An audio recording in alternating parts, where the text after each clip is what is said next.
वैदिक काल, सिंधु घाटी सभ्यता के पतन के बाद के समय काल को वैदिक काल के नाम से जाना जाता है। इतिहासकारों के अनुसार वैदिक काल की समय अवधि 1500 ईसा पूर्व से 600 ईसा पूर्व माना गया है। इस काल का नाम वैदिक काल इसलिए पड़ा क्योंकि इस काल के बारे हमें वेदों से पता चलता है।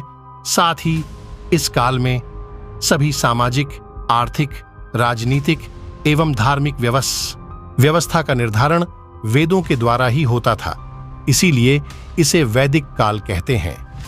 वैदिक काल मूलतः आर्यों से संबंधित है, इसीलिए हम वैदिक काल में जो भी अध्ययन करते हैं वह आर्यों के सामाजिक, आर्थिक, राजनैतिक एवं उनके सांस्कृतिक जीवन से संबंधित हैं। चूंकि आर्यों को लिपि का ज्ञान नहीं था, वे अपने ज्ञान को सुनकर एक पीढ़ी से दूसरे पीढ़ी तक पहुंचाते थे, इसीलिए वैदिक साहित्य को श्रुति साहित्य भी कहा जाता है तथा वैदिक काल को सिंधु घाटी सभ्यता के बाद दूसरी नगरीयकरण का दौर माना जाता है।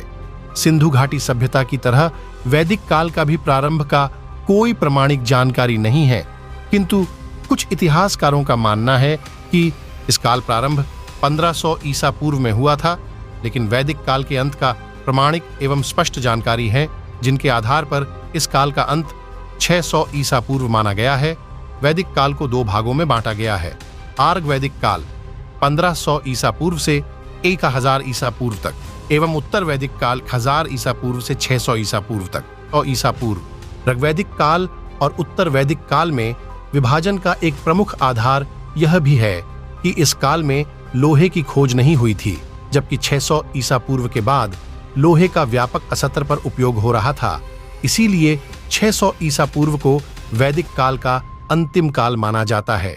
वैदिक काल में हम आर्यों का अध्ययन करते हैं।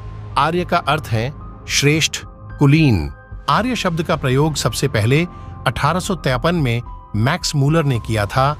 ऋग्वेद में 33 बार आर्य शब्द का प्रयोग हुआ है।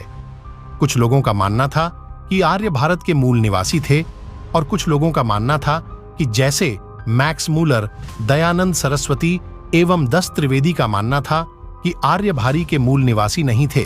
वैदिक काल के बारे में जानकारी के स्रोत, पुरातात्विक स्रोत, वैदिक साहित्य के बारे में जानकारी हमें एशिया माइनर या बोग्जगोई का अभिलेख एवं कस्सी के अभिलेख से पता चलता है। एशिया माइनर तुर्की में मिला, जबकि कस्सी ईरान में मिला। साहित्यिक स्रोत वेद, ब्राह्मण, आरण्यक और वेदांत। कालांतर में इस ज्ञान को वेदव्यास द्वारा संकलित किया गया।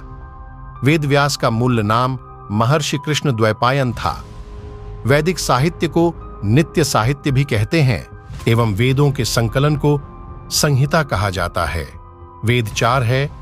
ऋग्वेद सबसे प्राचीन, यजुर्वेद, सामवेद और अथर्ववेद। ऋग्वेद, यजुर्वेद और सामवेद को एक साथ वेदत्रयी कहा जाता है। वैदिक काल के प्रमुख देवता इंद्र, वरुण, मित्र एवं नासत्य, औषधियों के देवता।